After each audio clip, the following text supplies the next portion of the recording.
చిక్కోలు జిల్లా వాసుల పోర్టు నిర్మాణం కల ఎట్టకేలకు నెరవేరబోతుంది అనడంలో ప్రస్తుతం మూలపేట వద్ద నిర్మించుతున్నటువంటి ఏదైతే పోర్టు ఉందో ఆ పోర్టు పనులు క్షేత్రస్థాయిలో పరిశీలించేందుకు ఇక్కడ వైసీపీకి సంబంధించినటువంటి అమర్నాథ్ అదేవిధంగా వైవి సుబ్బారెడ్డితో పాటు మాజీ ఉప ముఖ్యమంత్రి ధర్మాన కృష్ణదాస్ కూడా రావడం జరిగింది. వీళ్ళంతా కూడా ఈ పోర్టు నిర్మాణం పనులు ఏ విధంగా సాగుతున్నాయన్న విషయం తెలుసుకోవడానికి క్షేత్రస్థాయిలో రావడం జరిగింది. ఏప్రిల్లో ప్రారంభమైన శంకుస్థాపన చేయబడి ఉన్నటువంటి ఈ పోర్టు నిర్మాణం శరవేగంగా జరుగుతుంది.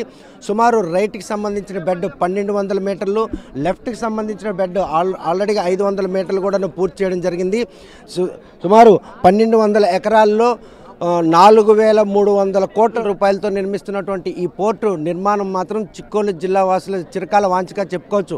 ఒకప్పుడు బ్రిటిష్ వారు ఈ దేశాన్ని పరిపాలించినప్పుడు సముద్ర మార్గం గుండా వ్యాపార లావాదేవీలతో పాటు ఉపాధి బాటలో కూడాను ఇక్కడికి బోట్లు వచ్చే పరిస్థితి. అందుకు కళింగపట్నం పోర్టు దీనికి ఒక తార్కాణంగా చెప్పుకోవచ్చు. అప్పట్లో సముద్ర మార్గం గుండా వ్యాపార లావాదేవీలు జరుగుతున్నాయి అనడానికి కళింగపట్నం పోర్టు పరిసర ప్రాంతాల్లో ఇప్పటికీ ఆ కట్టడాలు పదిలంగా ఉండడం సాక్ష్యంగా నిలుస్తుంది. అటువంటి ఈ తరుణంలో సుమారు ఇన్నేళ్ల తర్వాత ఈ తీరంలో మాత్రం పోర్టు నిర్మాణం సాధ్యం కాదని గత ప్రభుత్వాలన్నీ కూడా ప్రజలను మభ్యపెట్టుకుంటూ వస్తున్న ఈ క్రమంలో వైసీపీ ప్రభుత్వం మాత్రం సాహసోపేతమైనటువంటి నిర్ణయం తీసుకొని మూలపేట పరిసర సమీపంలో ఉన్నటువంటి గ్రీన్ పోర్ట్ నిర్మాణం పనులు మాత్రం శరవేగంగా సాగుతున్నాయి. ఇందుకు సంబంధించినటువంటి పనులు ఏ విధంగా సాగుతున్నాయి, రాష్ట్ర ముఖ్యమంత్రి ఈ జిల్లాపై ఉన్నటువంటి అభిమానాన్ని చాటుకునేందుకు అనితర సాధ్యం కానటువంటి పోర్టు నిర్మాణాన్ని మాత్రం సాధ్యం చేసి చూపించేందుకు చేస్తున్నటువంటి ప్రయత్నం మాత్రం పోర్టు నిర్మాణం పనులు మాత్రం శరవేగంగా జరగడానికి మనకు స్పష్టంగా కనిపిస్తుంది. చూస్తే కనుక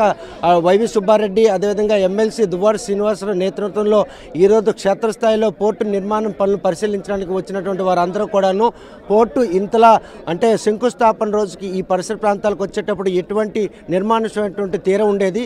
కానీ ప్రస్తుతం మాత్రం పోర్టు నిర్మాణం జరుగుతున్న తీరును మాత్రం ప్రతి ఒక్కరు కూడాను కొనియాడుతున్నారు. ముఖ్యమంత్రి ఆశయకి సాధనకు అనుగుణంగానే ఈరోజు పోర్టు నిర్మాణం మాత్రం పూర్తి స్థాయిలో జరుగుతుంది. ఇందుకు ఈ పోర్టు నిర్మాణానికి భూములు ఇచ్చినట్టు మూలపేట కావచ్చు, విష్ణుశక్ర గ్రామస్తులు మాత్రం వారి తాలూగా త్యాగమే ఈరోజు పోర్టు నిర్మాణానికి మాత్రం దోహదపడుతుందన్న గ్రామస్తులు కూడా అభిమానం వ్యక్తం చేస్తున్నారు.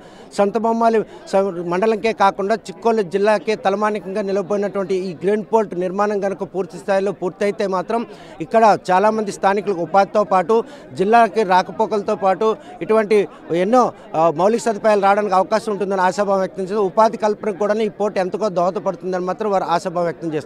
వీడియో జర్నలిస్ట్ రాంకృష్ణతో సత్యం, RTV శ్రీకాకుళం. మరిన్ని వీడియోస్ కోసం ఛానల్ ని సబ్స్క్రైబ్ చేయండి, లేటెస్ట్ అప్డేట్స్ కోసం వాట్సాప్ ఛానల్ ని ఫాలో చేయండి అండ్ లింక్ డిస్క్రిప్షన్ లో ఉంది.